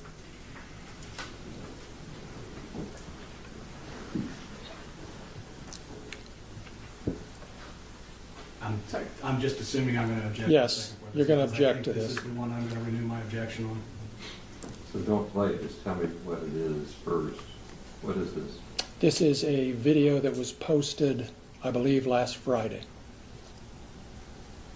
Yes. Your Honor, I will enter an objection on this. The law has changed. As I said, in April of 2025, a new law was passed, an anti-SLAPP law, which would apply to this, and therefore would have a completely different standard of evidence, and we would renew our objection to it being admitted, or even posted at this point. Mr. Klingler? That law does not apply to this video or to this case, Judge. Your Honor, that pertains to matters of public, for the press. It also covers artistic expression and stuff. Just to have no analysis is not an answer to the question. But I will renew it. It's a really good objection, and I'll be consistent and overrule it. We'll play it, and you might be right, but we'll overrule it. I think I'm right. Okay. Number 26. And this is not 26. I apologize, Your Honor. It's 34. Sorry, we're out of order because of the way that they. Mark 15. 34. Then for the record, Your Honor, my objection would pertain to Exhibit 34, just for the record. Did you see this already, Mr. Osborne? Your Honor, when they listed it, I did find it and take a look at it. I was never supplied a copy, but I did find a copy on YouTube. Thank you. Go ahead.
where I had to swallow.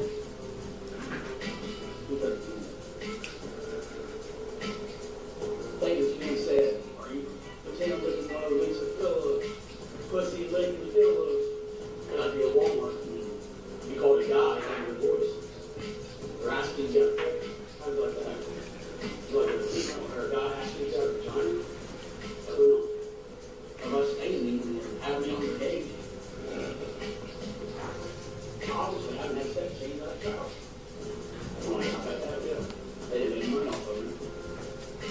They should decide she had to prove that and have another penis.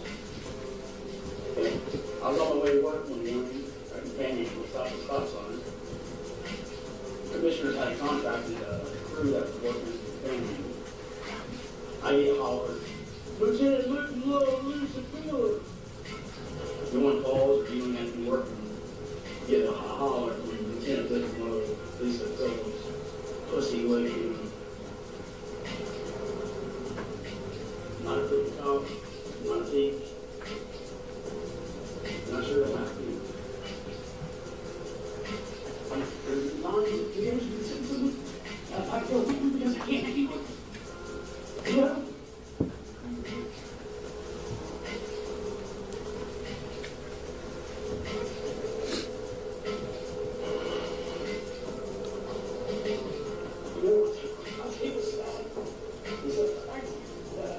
Number one, that I have to be emotional because for clients, lies, I've had a deep voice in my entire life. I ended up waking up one morning and bet God had deep voices. Right? I had not had a sex change. I did not have a penis. I shouldn't have to prove I don't have a penis. Or I have a penis bigger than the rest of the guys that I work with. And kill people over and live with pussy on me for fun.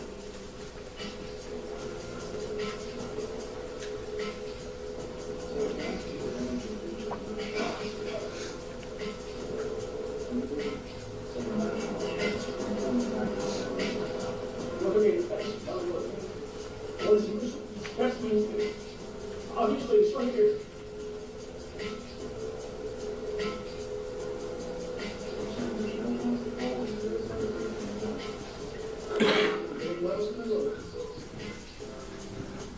Lisa, I'm sorry. I didn't know that hurt you like that. You kind of intimidated. I know you. I'm sorry. You got raided my house. You knocked down my door. I was upset. I would never shoot you, or I would never try to punch you. I thought I'd crack some musical jokes, and I didn't know they hurt you that bad. I'm sorry. I think you had a nice little lady. I didn't know you was a biological lady. I'm sorry. I was just having fun with the bad situation. I'm sorry, baby. I'm sorry. Oh, man, Jesus. Hang on, let's take a little break, everybody.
Okay.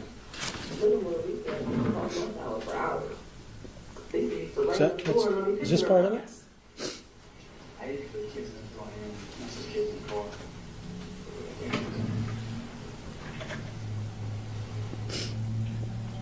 That it? I'll give you 15 minutes tomorrow to start. We're done. She's still under direct. You're directed not to coach her testimony. We can talk about other matters, but not her direction. Understood, Judge. Thank you. We'll start at 8:15 tomorrow, and you can have your 15 or so then. Thank you. Thank you for good work today, ladies and gentlemen. We'll go ahead and go off the record.